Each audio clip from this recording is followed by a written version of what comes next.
The velocity of efflux. Efflux को का मतलब क्या हुआ? अगर कोई लिक्विड्स की वेलोसिटी जो किसी ऑरिफिस से आउट हो रही है, उस वेलोसिटी को क्या बोलते हैं? वेलोसिटी ऑफ इफ्लक्स बोलते हैं। इसको कैसे डिफाइन करेंगे? That is the velocity of liquid coming out of the orifice is independent of following factor. First, अब ऑरिफिस हमें समझना है। ऑरिफिस मतलब होता है कि स्मॉल होल, लेकिन उसे ऑरिफिस क्यों बोलते हैं? जब लिक्विड्स इस होल से आउट होती है तो उस होल को क्या बोलते हैं? ऑरिफिस बोलते हैं, right.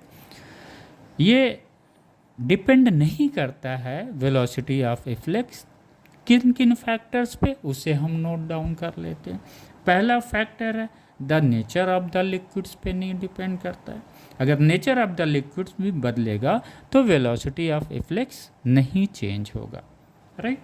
Second, quantity of liquid in the vessels. Vessels में लिक्विड्स की क्वांटिटी कितनी है वो भी इफेक्ट नहीं डालेगी किस पे? वेलोसिटी ऑफ इफ्लक्स पे।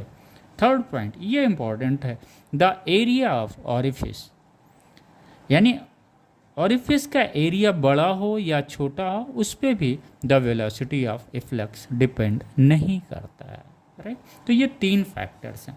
इसको हम लोग कैलकुलेट इसकी वेलोसिटी को कैसे निकालते?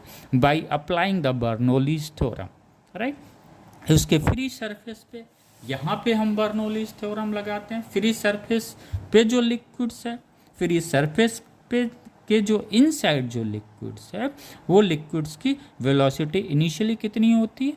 0 होती है, राइट।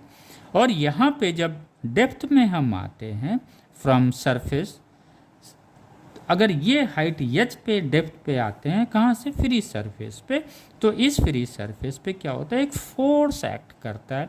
यह फोर्स किसकी वजह से होता है?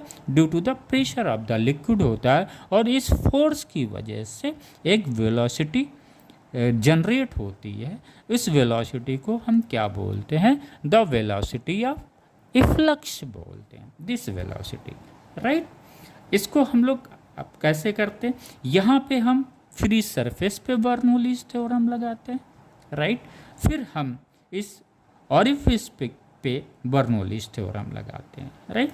यहाँ के लिक्विड्स पे बर्नौलीज थ्योरम लगाया, यहाँ के भी लिक्विड्स पे बर्नौलीज थ्योरम लगाया। अगर हम लोग इसको रेफरेंस पॉइंट मान लेते हैं, यानी ये सरफेस अगर 0 पे है और यहाँ पे h हाइट पे है, तो इसकी पोटेंशियल एनर्जी ρgh हो जाएगी। इस तरह से हम इसका कैलकुलेशन करते हैं।